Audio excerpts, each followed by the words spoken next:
everybody, welcome to Bones Collector. Today on Bones Collector we're continuing our series where Lori and I are playing our way through our board gaming library.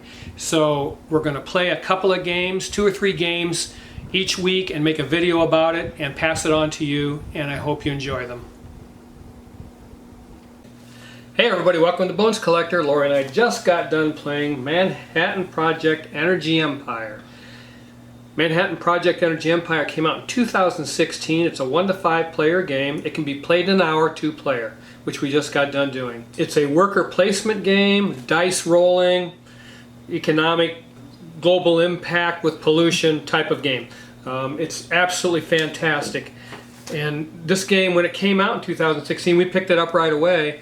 And I want to tell you, I loved it immediately, and the love for it hasn't subsided at all. This game still is fabulous. It's so much better than so many games that will come out this year, and people still aren't talking about this game. It is absolutely fabulous. The designers are Tom Jolly and Luke Laurie, and you'll recognize Luke Laurie's name because he did Dwellings of Eldervale, which is 2020 or 21, I can't remember. It's a fun game, and it's a good design, but we got rid of Dwellings of Eldervale because the box was just too big. And I don't keep game boxes that are that large. This is about the size, a little bit bigger than Carcassonne, to give you an idea about how big this game is. Now let's talk about the production. It has a nice thick box with it. Everything in this game is produced, just a wonderful production. I mean, everything in it is thick. Tokens and the cards, we sleeved them because, you know, we know that we were going to keep this game. Is it just? Is it regular? It's just regular cardstock. So, but again, you don't hold these in your hand. No. They're simply on display to be able to acquire by the players. And the tokens for the workers and the energy are absolutely thick. The dice are absolutely gorgeous. Nice engraved dice that you get to use during the game. The player mats are just flimsy cardboard like Yamatai and so many board games. This type of player mat, which doesn't take away from gameplay whatsoever. It's just produced wonderfully. The oil barrels that you use, they're either resin or they're metal. I don't know which, but they're absolutely fabulous. So the oil barrels are really cool, and these iron bars, and those are wood. These paint cubes are plastic as far as their makeup, and that's what they are representing in the game. The board is absolutely fabulous because it's small enough it doesn't eat your table. These are regular size playing cards that are the global impact cards that will do something to you during the game after each round.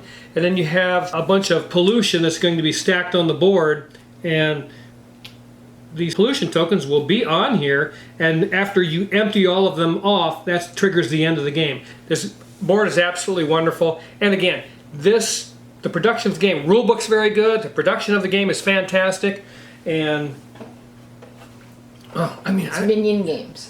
Minion Games, yeah, Minion Games by Luke Laurie and Tom Jolly. So everything about as far as production, these achievement tiles are thick and wonderful, and these are marker tokens that are just round discs, but they're made of wood. And I love this game, and I love this style of Euro game, and I like when the publisher puts forth an effort. Again, this was 2016, and it really is a shining example of perfect production in a retail edition. And that's very nice. It's not a deluxeified edition, it's just a retail edition. Anybody can go out and buy this. And you wouldn't need to do anything to this game. No expansions, no extra tricked out components to buy to make it look better. It's just absolutely a fabulous job by these people. I thank them for this. This is a wonderful game. Now, to play this game, each one of you are going to be a nation. I was India and Lori was Canada, and you are representing that nation, and you're trying to build a better planet and do it by not polluting. And you do that by taking your workers and placing them on these various worker placement spaces on the board. And it's an escalating worker placement. So you're going to have to, if somebody goes there with one worker, you got to go there with a worker and an energy. Or if someone's got a worker and an energy there, you have to go with a worker and 2 energy. That's what I mean by escalating. It's going to escalate what you need to go to that worker placement space. After you've used all your workers, you are going to pull them back, and it's called generate. So you're going to choose 2 different things. You're either going to work, where you're placing your workers on the board, or you're going to generate, where you're pulling them back to your board, just like Dwellings of Eldervale. Except in Dwellings of Eldervale, when you pull those back, you got to activate some things with those workers. You won't do that in this game. But this player aid card is invaluable when you're playing a game. So thank you to Minion Games for making that available so that the ease of play is so much more inviting. I really like that. Part of what you're going to do on this board is it has 3 different sections on the board, and you're going to try to acquire these extra cards that give you benefits. And you're going to acquire those cards, put them in your play area, but you can't activate them unless you have gone to that section of the board. And that's a big mistake some people make when they're playing this game. When you put your worker in this section, there's a gold, a brown, and a green section, and they have names. So once you acquire this card, and it has a cost above that card of what you're going to pay, you put it in your play area, and you can activate that card that particular turn because you have activated it because you put a worker in that area. And if you take your turn and you never put another worker in that area, you can never use those cards on your turn. So that's part of what you're thinking about when you're playing this game. Which area of the board do I want to go to? Because I have some cards that I've already put in my play area. I want to activate them. So I have to go to that section of the board. And that's just one thing that people don't realize. You have to do that. Now when you do take your turn, you can go to one of these spaces here and activate any one of those cards depending on what area you go to. But you also have your country card that you were given at the beginning of the game, and it has resources at the top that you're going to start the game with, and you can always activate that card on your turn, and it tells you what you need as far as a worker and energy at the bottom of the card. So you can always do that, which I didn't do. You did it once. I did it one time. I didn't do it enough. Actually saved me, because we ended up 1 point apart. Yeah. So that's a really close game, and I love those kinds of games when you are fighting for every point, every little nuance of the game, every card. My last turn, I had one more turn, and you are ringing your little gray cells out, trying to figure out how can I maximize my points on this last turn. And I mean, I bought a card from the market that was worth 4 points, and that was huge. So 4 points, I only won by 1 point. And so those 4 points were very, very important and instrumental in my ability to do well in this game. Then you also have the ability to acquire achievement tiles, a maximum of 5 that you're going to put on your player board. And they have various ways that you score for how many cards you have from these areas. Let's see, what were some of mine? 1 point for every commercial structure, 1 point for every achievement tile that I had. You can only get 5, so I got the maximum 5, and I scored every one of them, so I got 5 points for that tile. So you can only score 5 points per tile, and you can only have 5 achievement tiles. So your maximum is going to be 25 points as you're going to get from achievement tiles. Of course, I didn't do that, but I did get quite a few. So you're trying to maximize those by doing what's on those achievement tiles, trying not to pollute on your board, getting rid of that pollution as often as you possibly can, managing your resources. This is a very tight design. It's just absolutely wonderful. I don't often say this, but this is one game that needs to be in your library. If you like board games, you'll love this. And it is a light to medium complexity game. So anybody can pick this game up and play it, I think. It will take some study, a little bit of studying of the rule book if you're a new person to this hobby.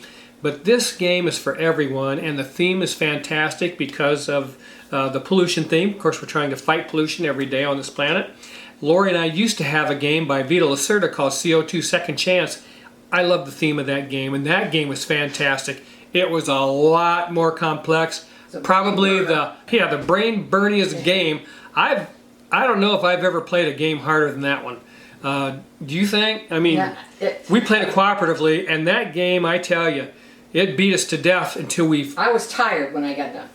Man, that game was rough. I mean, it was very good. I just couldn't get it to the table because of the complexity level of it. So I sold it to somebody that maybe is smarter than me and can play it with a little more ease than Lori and I could. I'm not a smart guy, but I'm a wise guy, and this Yeah, you're a wise guy. and this game is absolutely fabulous and should be a staple in your library. They must have worked their tail off, Luke, Lori, and Tom Jolly, to make a game this good. It's absolutely fabulous, you guys. And if you haven't played it, you need to. You need to go to a convention, play it out of that library, or pick up a copy if you're confident. And you can watch playthroughs of this game on YouTube. I'm not going to do a playthrough and tell you every nuance and every rule of this game. Just take my word for it, it's fabulous. You're going to have 3 decks of cards for the 3 sections on the board. When those cards are taken by players, you're going to replenish them at the end of their turn, so there's always 3 for the next player to choose from in each section. For each section in the board, you have 4 places for a worker. There's 5 in this middle section because you have a place where you can go acquire dice, because you're trying to get dice to get energy. On the end of your turn, when you generate, you're going to roll these dice, and however many lightning bolts you see on those dice, you're going to get that many energy to place and workers out on the board.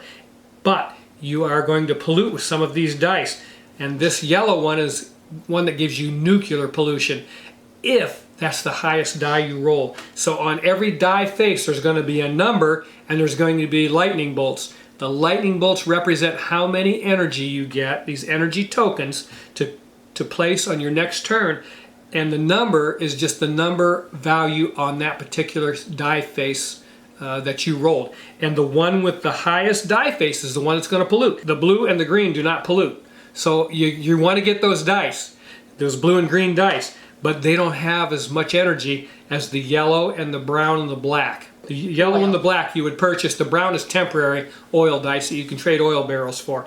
But these yellow and black give you more energy, but they pollute. So you're going to have to hope that you roll a lower number on those than the dice that don't pollute. That way it nullifies any pollution that comes up on the die face. But yeah, I mean, absolutely fantastic. Then you get 2 points for every die that you've purchased during the course of the game. I was able to get 4 dice, so I got 2 points for every one of those. That's 8 points. And you're going through all these little points things in your mind on how to maximize and do the best you can. We scored 85 points and 84 points in this game. Wow, that was a fun time. Again, fun time in an hour. Get this game out, set it up, think hard in this game, and you're done in 60 minutes, and now we're going to put it back in the box, and that's what we like. For us, it's a no-brainer as far as keeping it, and we enjoy it every time we are lucky enough to get this to the table. I want to thank Tom Jolly and Luke Lori and Minion Games for a wonderful addition to board gaming. This is the type of thing that grows this hobby. This game is so fantastic. It's so much fun. Just the right amount of complexity to this game for you to delve into and do some thinking and making interesting decisions on a wonderful theme that is Manhattan Project Energy Empire. It is top 5 game surely of 2016, and I'm trying to go through my head as to what came out in 2016. There was a lot of great games, but I just off the top of my head I can't think of which were the best of that year. But this was certainly at the top tier of the games that came out that year. But man, what a fantastic game! We enjoyed just now, digging through this and racking our brains a little bit. Not so much that we don't have fun, just enough to have a great time, and that's what Manhattan Project Energy Empire is. Now, there is a game called Manhattan Project. Don't get confused if you go out and try to find this package. It's Energy Empire that you want. There is a Manhattan Project game. I've never played that game, so I can't really give you any kind of opinion on that game whatsoever. But this one is fantastic. Make it a part of your library. If you like board games, you're going to love this. I'm going to tell you about it. Make sure I didn't skip anything in this. I told you all about the One thing you have to remember is about the pollution. During the game, that's a good point. You have to remove pollution at the end of every turn if you pollute, of course, if your dice make you pollute. But all pollution in this game comes off of this track. Anytime you put pollution on your board, it comes off of this track unless you're otherwise told to do so on one of these global impact cards or some other achievement or something. But it always comes off of this track, and that's the timer of the game. So you're watching that when you're playing. You're watching that track, and as those tokens disappear off the track, and you're like, oh, wait a minute, man, we only got like 5 pollution tokens left. And people are going to remove those because if you purchase cards up here, a lot of those cards say you have to add a pollution to your player board if you want to purchase that card. That's a little bit of punishment for building that factory or whatever. So you're going to have to take a pollution and put it on your player board, and it's coming off that track. And so all players are keeping an eye on that track. And that's what makes this game wonderful. You are taking this pollution off of here, and you're watching that timer tick, tick, tick, tick, tick down. And as you see that stuff disappearing, and you're down to 3 more pollution tokens, you're sweating bullets. And at the end of the game, you have to time it. You don't want to be generating at the end for your last turn. And that's what happened to Lori. So she kind of got stuck. She ended up generating because it just caught her off guard. Yeah, the action that I chose to take took a pollution, and I had to take it off the track, and it was the last one. Yeah, so I should have changed my action. But. Okay, so you have to time it so that you don't generate on your last turn, and that's what you have to do is keep an eye on this track and think about, wait a minute, I can see that this may come off, this last token.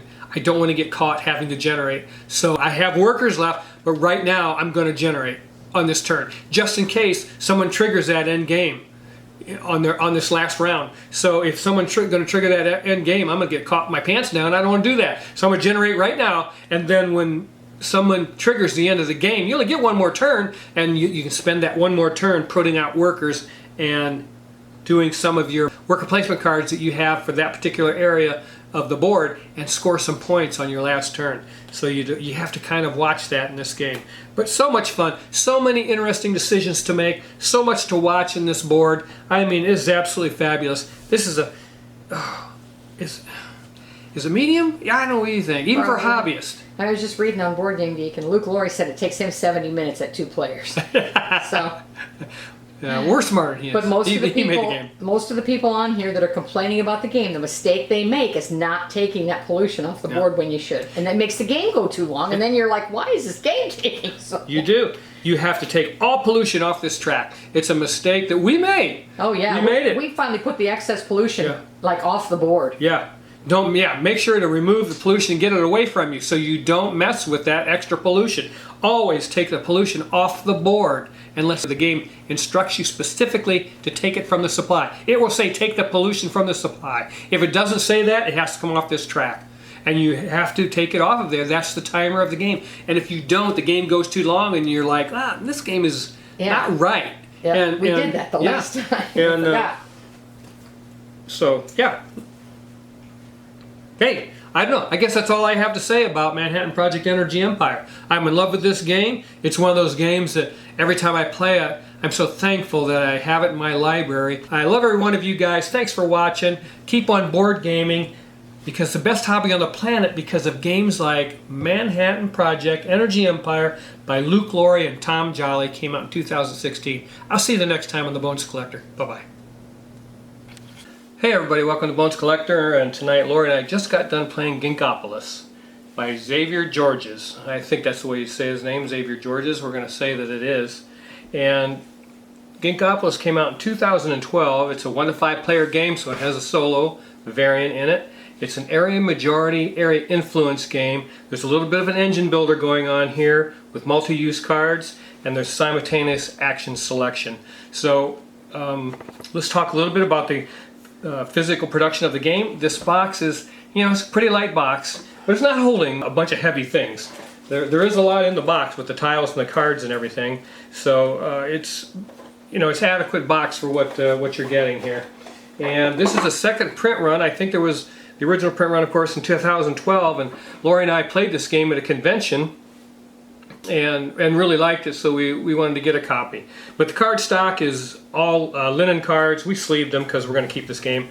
Thick tokens. The tiles are pretty good size and pretty nice, and these tokens are pretty thick, pretty nice.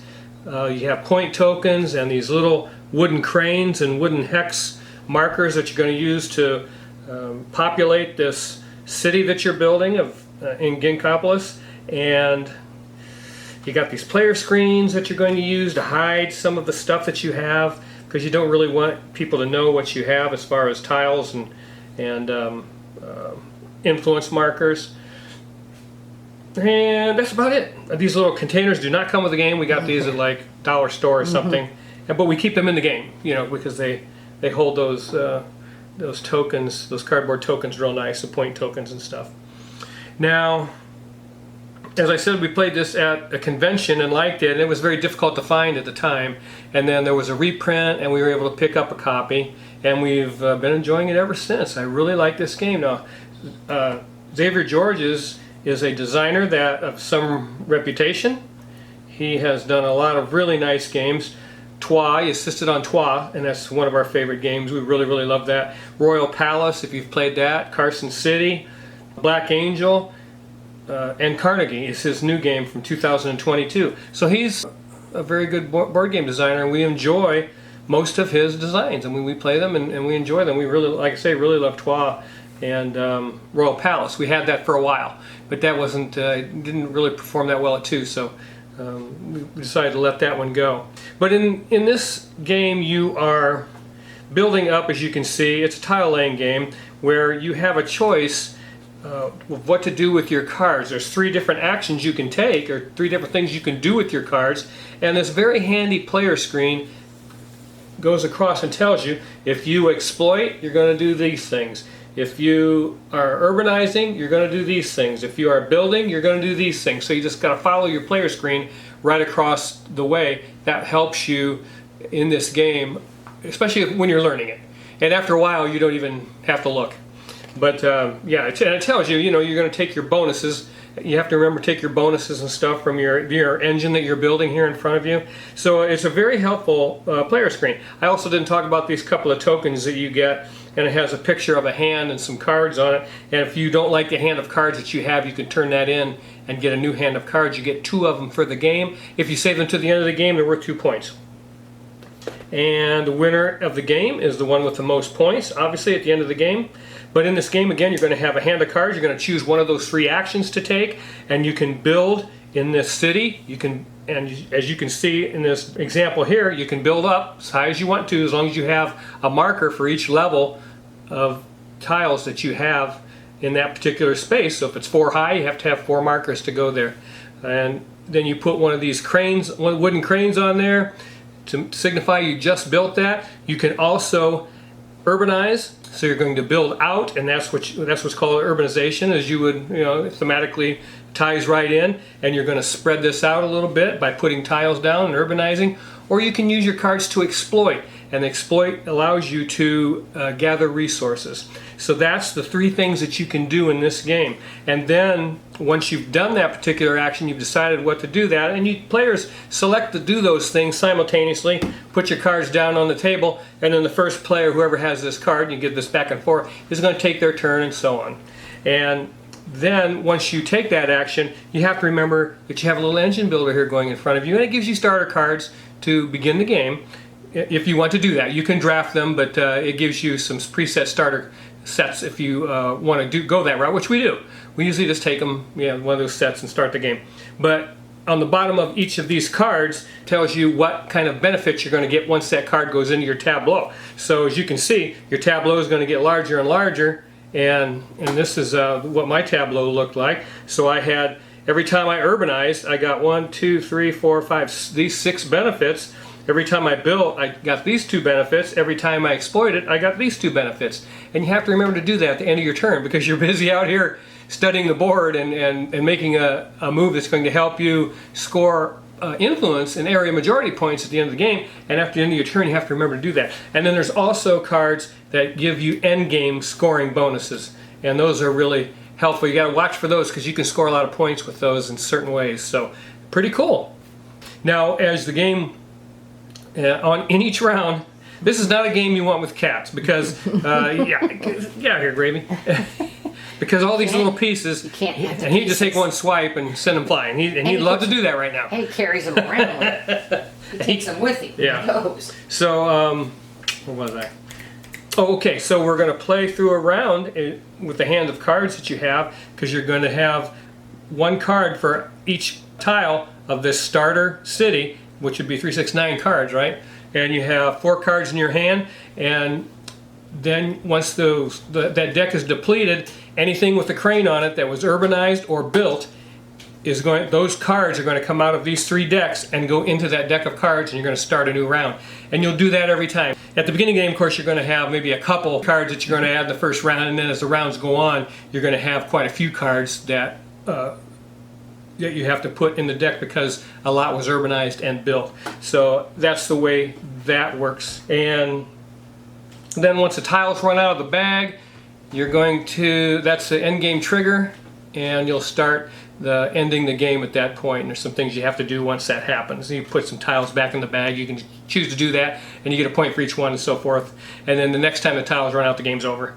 So yeah, that is Ginkgopolis. That's just a brief overview. I know it's a lot to digest when someone's just yakking about the game, but it's a game that we liked immediately the first time we played it. And I was surprised at that particular moment in time that we sat down, read the rule book, and played this game, because it has there's a little bit to it. I think on Board Game Geek, I just looked it up, it was 2.91 in complexity, and then it has size at 3.2 something, or 3.4 or something. And I don't know, there's a little more to this game than meets the eye, because as you're building out here in the city and urbanizing, of course, it's all about area influence. And so you're only going to score groups of colored tiles in here. In other words, groups of blue, groups of gold, groups of red. There's only 3 colors, and they have to be in a group in order to score them. Here's a yellow tile all by itself, and here's a blue tile all by itself. So neither one of these would score any points in that area majority thing at the end of the game. The only time they might score is if you have an end game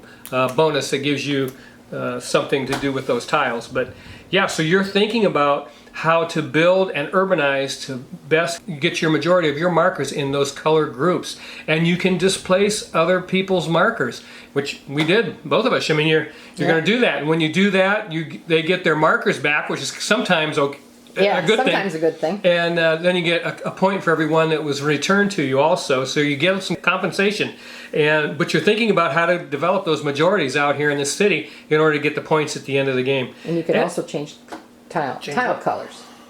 Yes, you can also change tile colors. Because when you're playing these, you want to play a card in your hand when you're building that goes in chronological order. So you don't have to, but you're going to have to pay if you don't. Then you have to pay if you change color too. Yeah, so you don't want to do that stuff unless if you're changing a color, maybe of one of these tiles that's going to connect 2 groups of the same color, and you've got a lot of markers on there. Hey, yeah, it's worth paying to do that. And so you have to think about those things in this game. It's a little deeper than it would appear on the surface, but so much fun. The art on the cards is beautiful, especially the character cards that you start out with at the beginning of the game. Those things are really sweet looking. Where's that? I got 3 of them? Yeah, these are really sharp. And they got helmets on the back so that they don't get mixed up in the deck. And you get a lot of character cards. Yeah, get a lot of character cards, so you can, like I said, you can draft them or take the preset groups and start the game. But the art on the other cards is beautiful. The art on the tiles is very nice and beautiful. So it's well done. I don't remember what the art and cards looked like in the original version, whether it was exactly like this. I don't even remember. Is in the other version, those cranes were just gray cylinders. Oh, yes, they were. That you set on the tiles. Yeah. And in this version, of course, you get little miniature cranes. Yeah. So that's kind of neat. Yeah. But I don't remember if the art and everything was exactly the same or not. I can't either. It's hard to remember that. It was a ways back there. Maybe we have a picture. I'll have to look. But this game is a wonderful game. I could see many people putting this in their top 100 games of all time. It's that good. I mean, the design is fantastic. It's just a little bit dry. Would you say? It is a little dry. Well, you're just building a city. I mean, it's nothing real exciting, but the design and the mechanics mesh so well together that it's a joy to play, and it plays very smoothly. We just played this in probably 40 minutes, I would think, very quickly, and we enjoy games that go that quick. But again, your decisions are pretty crunchy, and the strategy of getting area majority out here and building this engine so that when you do certain actions, like I had a lot more urbanization benefits than I did in the other 2 actions. So every once in a while I'm like, I'm going to go ahead and urbanize because I can get 3 of my markers out of the pool behind my player screen because I need markers. So you're thinking along those terms on how to best use that engine that you've built in front of your player screen and when to activate those things. And you want to kind of try to balance them out so that not only do you have the same number of cards in each action, but that they are varied in the benefit that they give you. Maybe you want one that gives you a tile, one that gives you a marker, one that gives you a point, those types of things. So every time you take that action, you get one of all three things. So that's something to think about also in this game. But it is an excellent game, and again, we've had it for ever since this new issue came out. Lori found it. I think we got it from Board Game Bliss, didn't we? I think so. You know, yes. up in Canada. Yep. And it's just a lot of fun to play, and a lot of things to think about in this game, in something that in a short period of time. Again, probably 45 minutes to an hour would be the average time that you spend playing this game. But yeah, that's Ginkgopolis. I'm sure you've heard of it. If you haven't had a chance to play it, I hope you get the opportunity. If you ever see it for sale at a nice cheap price, grab it, because you'll like it. If you like a nice beautiful, smooth Euro game design, this is one of the best city builders that there is out there. But again, some people may look at it and say, well, it's kind of dry for me, and I could understand that for sure. But I think it's one of those games that once you get to playing it, you forget all about that and just enjoy the design of the gameplay. So I think it's an amazing game, and this guy, Xavier Georges, is an amazing board game designer, and it shows here in this game. So we want to talk to you about it and let you know about it before my cat jumped up here, and my kittens, and destroy this game. They've been itching to do so. So we're going to get all these little pieces put away. We have to schedule our board game playing time now around the kittens' naps. Yes. So, yeah. So we're not playing as many games as often. And that's it. Please make sure to like this video. Leave a comment. I always love hearing from you guys. We've had some amazing comments lately, and I really like that. I'm glad you're watching.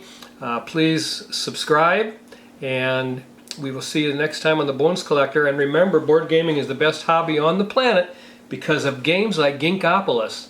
It's a fun time. See you later. Bye-bye.